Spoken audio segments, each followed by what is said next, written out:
The lady who was shot, she was killed in her bed next to her life partner. And they accessed the house without one of them even becoming aware of it. Okay, yeah. They woke up with the assailants in the room. Yeah. Then it's too late.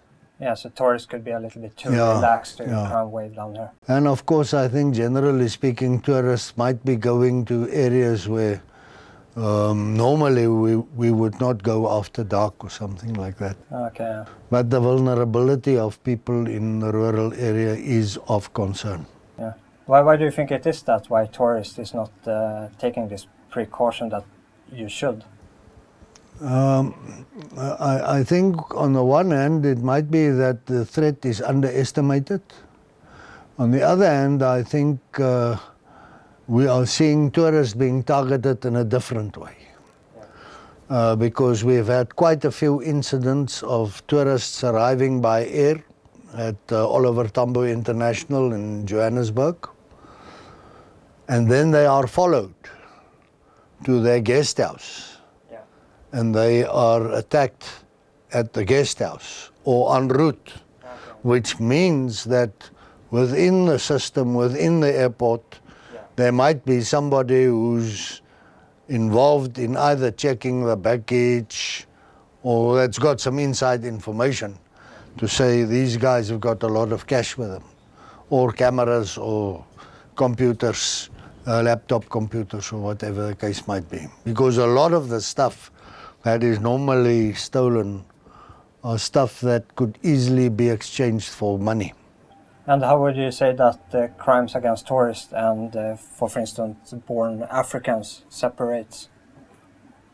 I think to a large extent, if I may call it, the poor portion of society is not targeted to the same extent, because if there is not a cash incentive as a motive in the crime, then the crime is senseless. Okay. What we do find in the African environment is very brutal crimes, but that is related to body parts from a traditional healing perspective. And in some cases it could even be related to witchcraft. We've had now an incident, it was late last week, in a town called Ermelo, which is quite a big town, where a lady was, she and her husband were on their way, I think, to a restaurant, walking, and they were attacked en route, and she was hijacked, and they cut off her toes. I think 4 toes from the 1 foot. Why? Nobody would know. I don't think any arrests have been made, so it will probably come out in the court case. Could it be related to medicine? There was a suggestion. Personally, I don't think so. But it's difficult to say, because if traditional medicine or some kind of ancestral motive comes into play, it's difficult to draw a clear distinction between brute force in terms of assault and deliberate damage. Yeah. We see that with animals as well, especially now lions are being targeted and their paws are cut off. Okay. And much of their intestines, the heart or something like that, is removed. Now, especially the game farmers, they are suffering. You will know about the rhino problem. Yeah. Is it based on superstitions? Why they... I think the rhino horn has been proven that it hasn't got any healing capabilities, but nonetheless it's carrying on. So somewhere there's a market which makes the risk worthwhile. But most of that kind of thing would be related to traditional medicine and traditional beliefs. I'm the Assistant General Manager of the TAU. And what kind of union is this? It's one of the oldest agricultural unions. It caters in particular for commercial farmers. And it's been in existence now, it's in its 121st year, so it's been around a long time. But it had its roots in the old Transvaal, which was a independent republic of the Boers way back before the Anglo-Boer War. So this union is actually older than the South African Republic? Yes, yes. It dates back to 1897. That's interesting. And how many members do you have today? Approximately the membership would be, if we count all of them, would be about 6,000. But they are in different categories. But we cater specifically for commercial farmers. And which are the other categories? There are cheaper categories, for instance, for a farm manager or even for a farm worker. And then in some cases, in full membership, the wives of the farmers are also accommodated in a specific category of membership. Is this union for the Afrikaner people, or is it open for anyone that is in commercial farming? No, it's open to everyone. We've got a mission statement which boils down to belief to a large extent. Belief in the sense that we believe in the Holy Trinity and that we firmly believe that the land is a gift from God and we have to protect it to such an extent that we can pass it on to our children.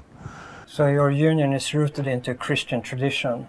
Mostly into Christian tradition, and although the vast majority of the members are white, not all of them are white. We have some black and some Indian members as well. So if we talk demographic, percentage-wise, how many of the commercial farms in South Africa is Afrikaners? That would be a rough guesstimate. The most recent study by Statistics South Africa has indicated that there should be about 34,000 agricultural units at the moment. Now, some of those units more than one unit might belong to a single farmer. So I think if we look at the total of commercial farmers, meaning farmers who produce for the market, we will probably have 32,000, 33,000 maybe. And I would say, roughly speaking, about 55% of them would be Afrikaners. So overwhelming of the food that goes into the South African market is produced by the white minority? One can put it that way. If we talk about for the market, produced for the market, I think we must bear in mind that there are subsistence farmers who cater for themselves or small-scale farmers who sell their goods directly. Is it safe to be a farmer in South Africa today? That is an important question.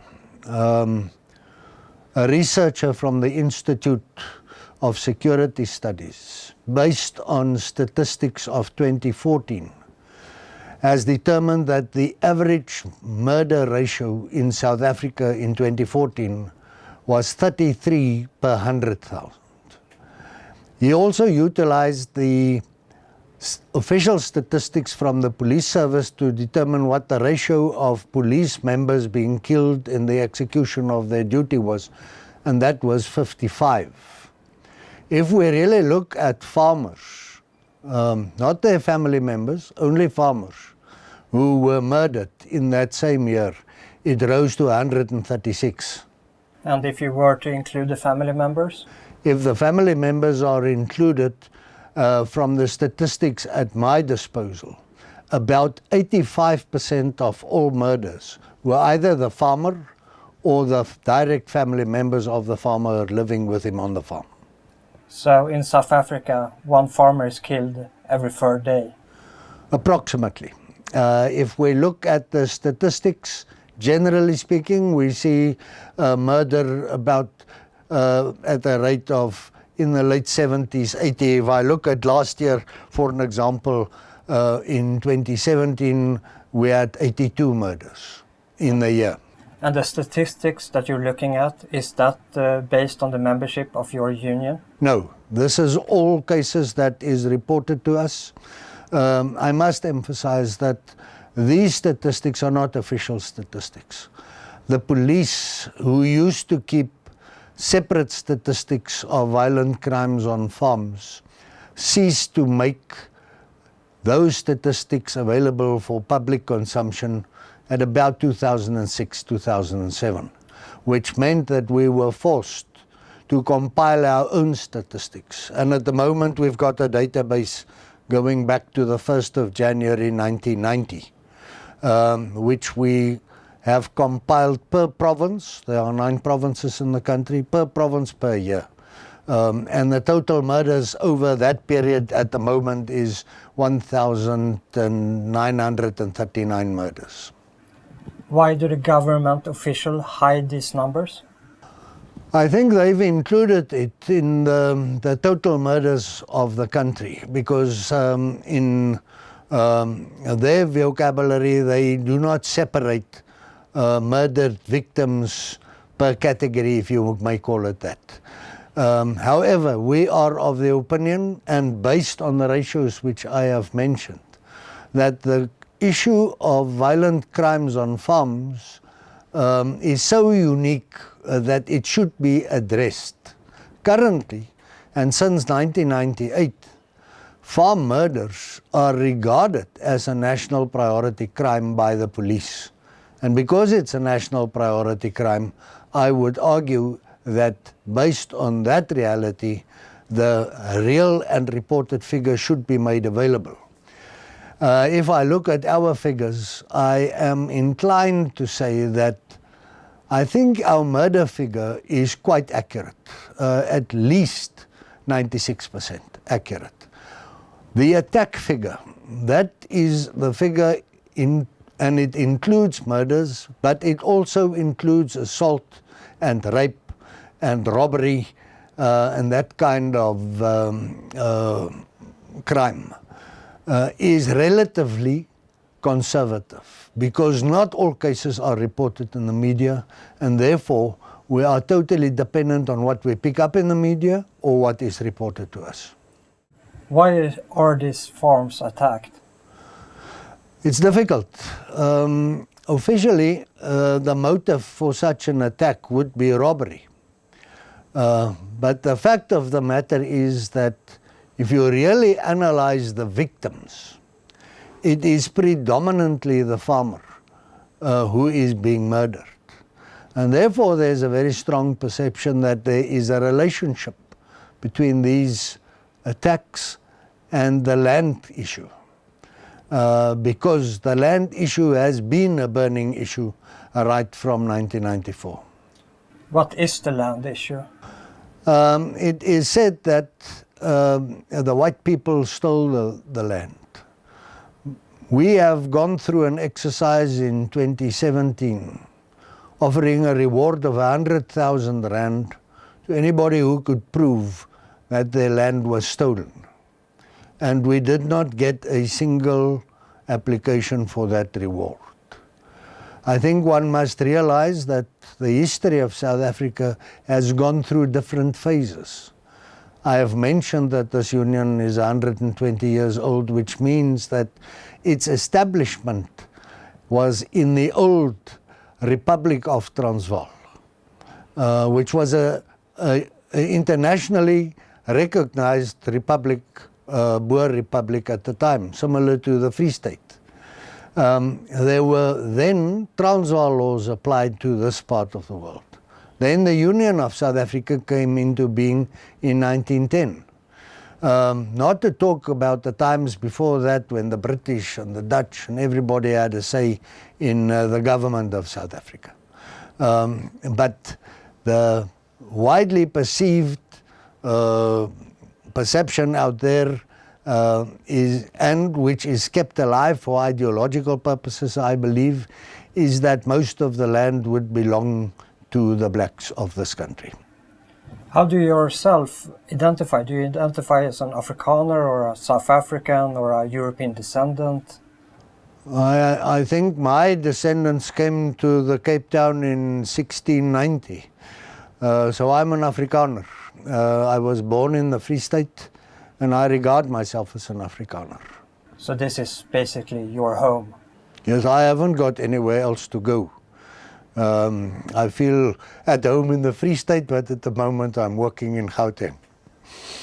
Are you worried that the political reforms will take place that are similar to those in Mugabe, Zimbabwe, with land grabs? Yes, I think there's a possibility, and until more clarity is forthcoming after the election of the new ANC president, who has mentioned that expropriation will take place without compensation. That statement in itself, without being properly clarified, is of major concern, because it will affect the economy of this country. It will affect investors' confidence, and inevitably it will affect food production, which will put food security at stake. At the moment, we are one of a very limited number of African states able to ensure food security for our own people, and not only for our own people, but also to the citizens of neighboring countries, Lesotho, Swaziland, Mozambique, Zimbabwe, Botswana, Namibia, and even further north. And then I'm not even referring to the valuable foreign exchange which we earn by means of exports. What security measurements have farmers taken to defend themselves against crime? Unfortunately, the way in which they are threatened has caused them to take extraordinary security precautions. For that purpose, we have established what we call a farm watch, and that is a number of local farmers who form themselves into an informal voluntary structure.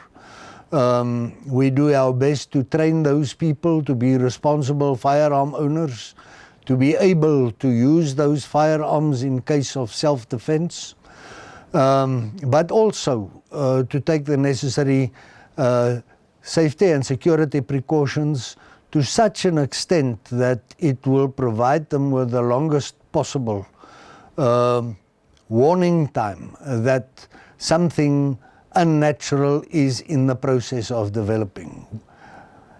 In this case, the ideal is to prevent any perpetrator from entering the homestead without the people in the house being aware of such efforts. So that early warning is crucial.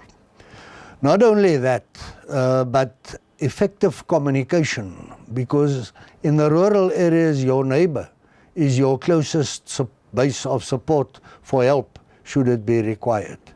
So we rely on radio communication, which means that you could send out an alarm to a number of people at the same time, and they are, if it's in the early hours of the morning, they are awoken by it, and they can respond if they are well organized. So things like fences, security lights, alarm systems, burglar bars, security doors. In fact, the homestead becomes almost a sort of a prison once the sun is set. Why can't you rely on the state police? Well, in the rural areas, the police stations are few and far apart, which means that from a time and distance perspective, the response is problematic. Also, in some cases, especially if the farmer is Afrikaans speaking and the local policeman cannot understand Afrikaans, then there is a communication problem.